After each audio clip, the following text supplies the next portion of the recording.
10 taga-suporta ng Communist Terrorist Group ang tuluyan ng iniwan ng kanilang kinabibilangan at nagbalik loob na sa pamahalaan. Ibabalita yan ni Patrolwoman Gian Primitiva. Yung sumuko sa mga operatiba ang 10 dating taga-suporta ng Communist Terrorist Group sa Diplahan, Zamboanga, Sibugay.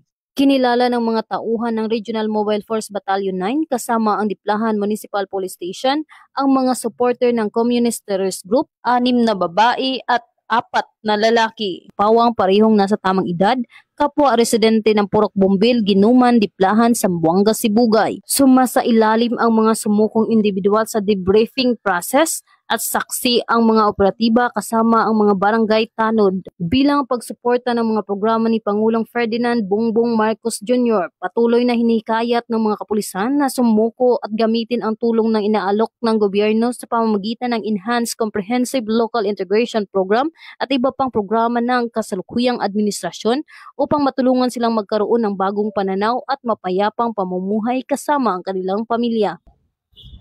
Mula dito sa Zamboanga Peninsula, nagbabalita ang iyong PNN correspondent, Patrolwoman Gian Primitiva, alagad ng batas, tagataguyod ng balitang pulis. Maraming salamat, Patrolwoman Primitiva.